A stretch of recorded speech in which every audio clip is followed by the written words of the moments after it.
ಹಾಸನದಲ್ಲಿ ಆಗಿರುವ ಧಾರ್ಮಿಕ ಸಂಘಟನೆ ಮತ್ತು ಆಧ್ಯಾತ್ಮಿಕ ಚಿಂತನೆಗಳು ಬೇರೆ ಜಿಲ್ಲೆಗಳಲ್ಲೂ ಹೆಚ್ಚು ಆಗಬೇಕು ಅಂತ ಹಾಸನದ ಆದಿಚುಂಚನಗಿರಿಯ ಶಾಖಾ ಮಠದ ಕಾರ್ಯದರ್ಶಿ ಶಂಭುನಾಥ ಸ್ವಾಮೀಜಿ ಹೇಳಿದರು.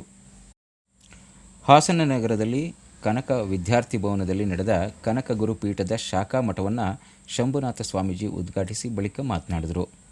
ಹಿಂದೆ ಮಠಗಳನ್ನು ಕಟ್ಟುವ ಸಂದರ್ಭದಲ್ಲಿ ಮಠಾಧೀಶರುಗಳು ಹಳ್ಳಿಗೆ ಅಲೆದು ಊಟವಿಲ್ಲದೆ ಕೆಲವರ ಮನೆಗಳಲ್ಲಿ ಆಶ್ರಯ ಪಡೆದಿದ್ದರು. ಅವರ ಆ ಅವಿರತ ಶ್ರಮದಿಂದ ಇವತ್ತು ಮಠ ಮಂದಿರಗಳು ನಿರ್ಮಾಣವಾಗಿ ಧಾರ್ಮಿಕ ಕೇಂದ್ರಗಳಾಗಿ ಪರಿವರ್ತನೆಯಾಗಿವೆ. ಹಾಸನದಲ್ಲಿ ಆಗಿರುವ ಧಾರ್ಮಿಕ ಸಂಘಟನೆ ಮತ್ತು ಆಧ್ಯಾತ್ಮಿಕ ಚಿಂತನೆಗಳು ಬೇರೆ ಜಿಲ್ಲೆಗಳಲ್ಲೂ ಹೆಚ್ಚು ಆಗಬೇಕು ಅಂತ ಕರೆ ನೀಡಿದರು. ಅವರು ಮತ್ತೆ ರಾತ್ರಿ ಎಷ್ಟೊತ್ತರ ಮಠಕ್ಕೆ ಹೋಗಿ ಮಲ್ಕೊಂಡ್ ಬರ್ತಿದ್ರು. ಕೆಲವು ಮನೆಯಲ್ಲಿ ಉಳಿಕೆ ವ್ಯವಸ್ಥೆ ಇದ್ರು ಕೂಡ ಅಲ್ಲೂ ಮಲ್ಕೊಂತಿದ್ರು.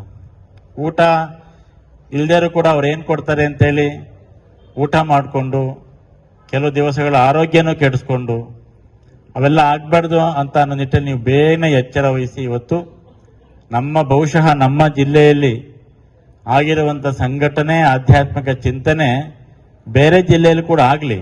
ಆದರೆ ನಾವು ಹೆಮ್ಮೆಯಿಂದ ಹೇಳ್ಕೋ ನಮ್ಮ ಜಿಲ್ಲೆಯಲ್ಲಿ ಸಾಕಷ್ಟು ಒಂದಷ್ಟು ಆಧ್ಯಾತ್ಮಿಕ ಒಂದು ಸಂಸ್ಕಾರಯುತವಾದಂತಹ ಬೆಳವಣಿಗೆ ಮುಖಾಂತರ ನಿಮ್ನೆಲ್ಲ ತಿದ್ದುವ ರೀತಿಯಲ್ಲಿ ನಮ್ಮ ಕನಕ ಗುರುಪೀಠದ ವಿಭಾಗೀಯ ಪೂಜ್ಯರಾಗಿರುವ ಸದ್ಗುರುಗಳಾಗಿರುವಂತಹ ನಮ್ಮ ಆತ್ಮೀಯರು, ನಮ್ಮ ಹೃದಯ ಸಂಬಂಧಿಗಳು ಆಗಿರುವಂತಹ ಪರಮ ಪೂಜ್ಯ ಜಗದ್ಗುರು ಶ್ರೀ ಶಿವಾನಂದಪುರಿ ಮಹಾಸ್ವಾಮೀಜಿಯವರು ನಿಮ್ಮ ಜೊತೆಯಲ್ಲಿ ಇವತ್ತು ಅರಸೀಕೆರೆಯಲ್ಲಿ ಶಿವಪ್ಪರ ಒಂದು ಕಾರ್ಯಕ್ರಮವನ್ನು ಎಲ್ಲ ಸಮುದಾಯದವರು ಇವತ್ತೆಲ್ಲರೂ ಒಟ್ಟಿಗೆ ಸೇರಿಕೊಂಡು ಸಿದ್ದರಾಮಯ್ಯ ಕರ್ಕೊಂಡ್ಬಂದು ಅಲ್ಲಿ ಗಂಗೆ ಮಡಿಲು ಅಂತೇಳಿ ಅದೊಂದು ದೊಡ್ಡ ಪುಣ್ಯಕ್ಷೇತ್ರ.